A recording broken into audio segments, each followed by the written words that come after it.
Christmas was quickly approaching on the island of Sodor. There was no snow this year, not that the engines cared.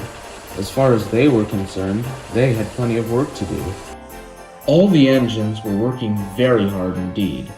However, the engine who was working the hardest was Gordon.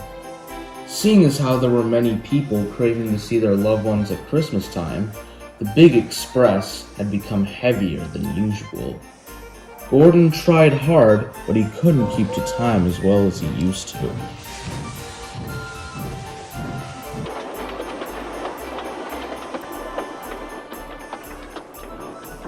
The Fat Controller understood this and spoke kindly to the big express engine one night in the sheds. "Gordon, I appreciate your efforts in trying to keep to time despite how heavy the express has become during this festive season, but it's clear to me that you need rest, so I'm sending you to the works to restore your energy." Gordon wanted to argue, but he knew that the Fat Controller was right. "Who will take the express in my absence, sir?" "Don't worry, Gordon. I'll arrange for another engine to take the express while you're away. You just focus on getting some well-earned rest." Usually, if Gordon is ill or away, Henry or James would pull the express in his place. But unfortunately for the Fat Controller, both engines were very busy, which left him no other option but to borrow an engine from the other railway. When the engine arrived, it came as a surprise to Duck when he saw who it was.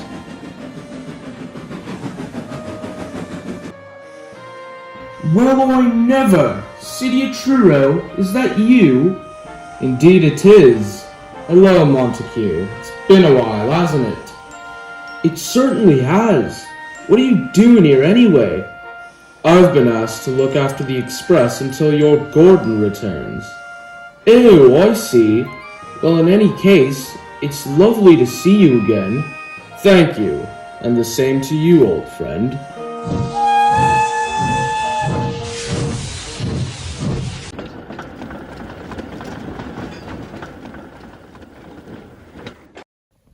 Throughout his stay, Truro took very good care of the express in Gordon's absence, and was a hit with both coaches and passengers alike.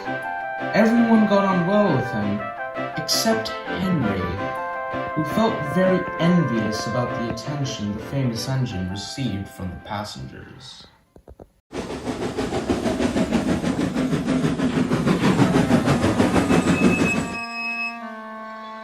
"Really, I don't see what all the fuss is about.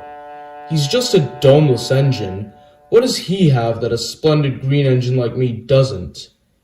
"If you must know, Mr. Selfish Green Whale," retorted Duck, "this engine is famous because he was the first to go 100 miles per hour. Henry laughed. 100 miles per hour? Pah! That's nothing. Why, I bet I can go that fast, maybe even faster, and then we'll see who's famous. Ha ha!" And with that, Henry steamed triumphantly out of the sheds, leaving an unimpressed Duck behind. Later that day, Henry had to take a goods train to Crosby. Amazingly, the trucks weren't in the mood to cause any trouble, but that didn't matter to Henry, as he had his own plans for making his run an unforgettable one. As soon as the guard blew his whistle, Henry raced out of the yards. As Henry sped along the main line, bridges and houses flashed by. The big green engine was enjoying himself. However, he was working very hard to beat the city of Truro's record. As for the trucks, they weren't enjoying the journey one bit. "Who does this green log think he is?" "Yeah, the one time we don't feel like causing trouble, and we get treated to a roller coaster ride." "Listen, you lot, I've got an idea. I'll whisper it." The trucks giggled and chattered amongst themselves. Henry paid no attention. It might have been better if he had. When they reached the station, Henry came to a gentle stop, but the trucks had other ideas. The truck surged ahead and bumped Henry into one of the sidings near the station. At the end of the siding stood an old workman's hut. Henry braked hard, but it was too late.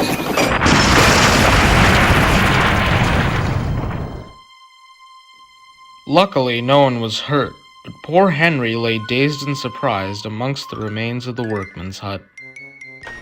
Soon, the breakdown gang arrived to clear up the mess. The Fat Controller was on board, and needless to say, he was not at all happy. "Henry, what do you think you're playing at?"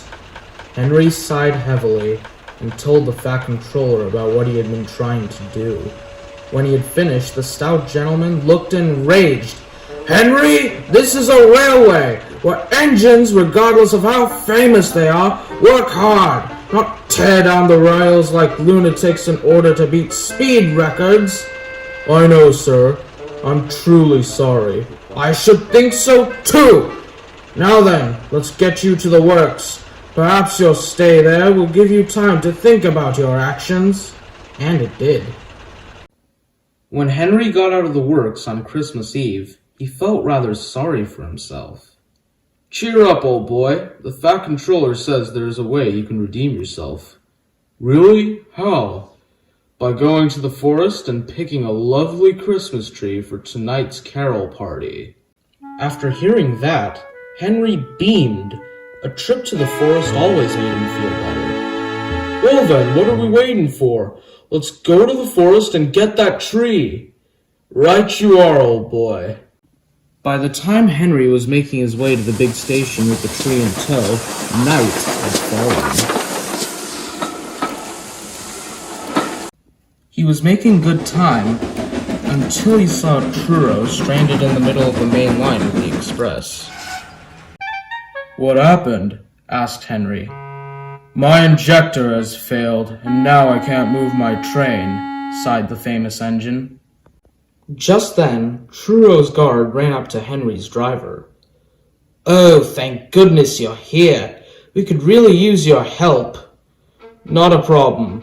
I'll have Henry couple up in front, and from there, we'll pull you guys to the station." "Perfect. Now let's get going. We mustn't keep these passengers waiting."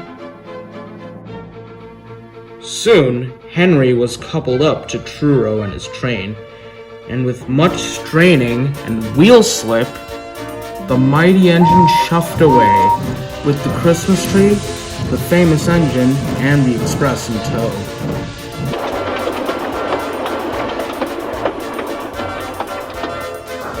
It wasn't long before the long cavalcade glided triumphantly into the big station, where they were greeted warmly by the other engines and the Fat Controller. "Aye, well done, Henry," congratulated Donald. "Another fine super rescue, if I do say so myself." "I couldn't have agreed more," said an all-too-familiar voice. It was the Fat Controller.